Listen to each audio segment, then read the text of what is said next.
Hey Taurus, this is Perrymore Tarot's daily reading for August 12th through the 14th. This is for Taurus here, last shuffle.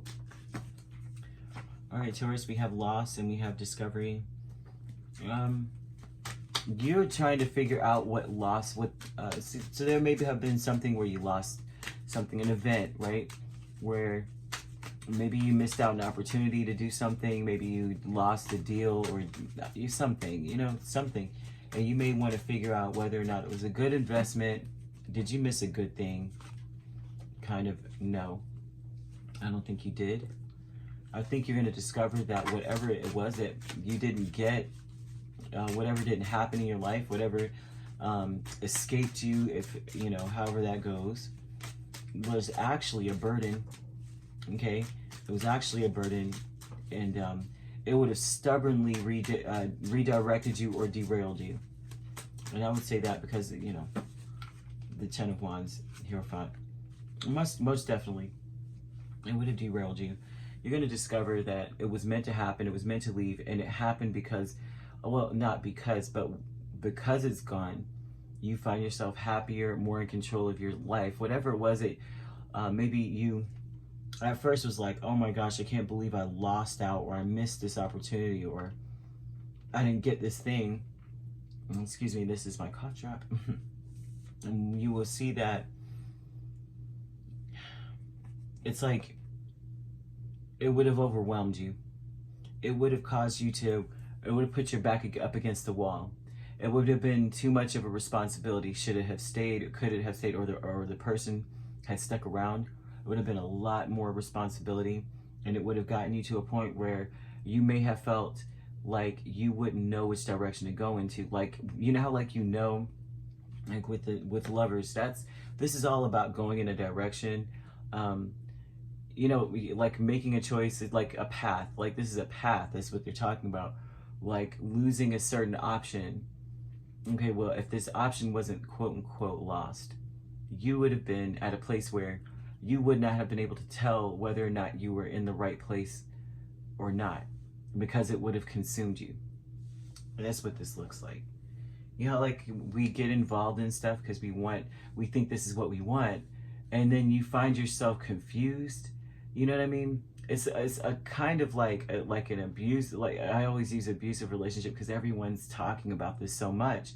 It's happening so much that is unreal. But you go and you're in this place, in this relationship, and because you're with this person and how much maybe they're derailing you, you can't tell whether or not you're in the right place or not. And it's evident to everyone else that you're going down the wrong path. You can't see it though, because it's overwhelming you. It's overloading your senses. So now your senses don't know, they're misfiring. And that's kind of what this opportunity was. If it was an opportunity, a person, a place, a thing, job, whatever, you lost it for a reason. It would have completely thrown you off. They're telling you you're going to discover that you're happier this way, or that you should pay attention to the fact that you have your freedom, your higher self, Knight of Swords, Six of Pentacles. Your higher self wants you to speak about what you want into your existence, to be more opportunistic, but not in a way of like, oh, you gold digger you, but more so of an energy like, be opportunistic in the sense of like, this is what's best for me. This is what's good for me. This is what I truly want. And I mean, and they're almost trying to tell you that you operate out of your heart space, which is optimum. This optimal.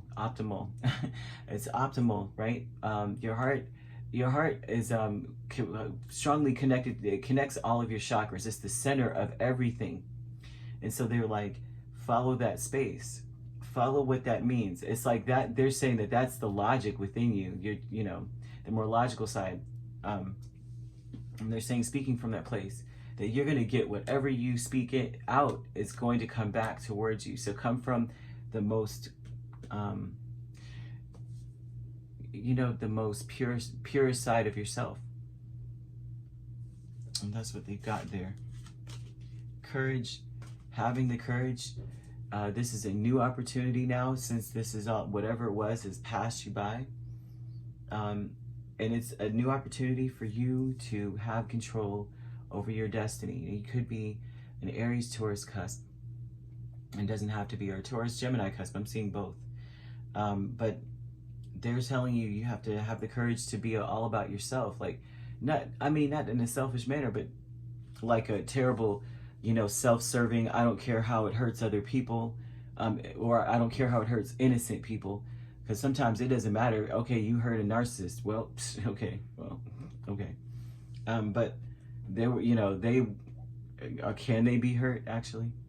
But this is more of a focus on building your self-esteem. Have the courage to focus on what's best for you, which sometimes can be difficult. Which, if this is here, it's difficult to do. So anyway, they want you to speak from the heart about what it is that you want, and that it will be given back to you. Like, this is going to be reciprocated to you, whatever you put in. So your higher self wants you to be more verbal. I would say write down what you really want. And when it comes from the heart and you have the Knight of Swords, they mean that blur it out. Like, don't question it, don't second guess what you feel, because your heart is pure. So don't second guess it. Don't go, well, I would do that except for X, Y, Z. They're like, what is it your heart says right now? Just go for it. Write it down. Speak it out. And you're going to discover, once again, you had the Emperor down here, right? And you're talking about having the courage, but you're going to discover that you're going to discover what makes you happy more than anything else. Emotional fulfillment is amazing, especially with an Emperor. That makes a very wise counsel, a very wise leader. Right? But if you'd like to book a personal reading with me, my links are on my page. Peace, love, and light. Take care.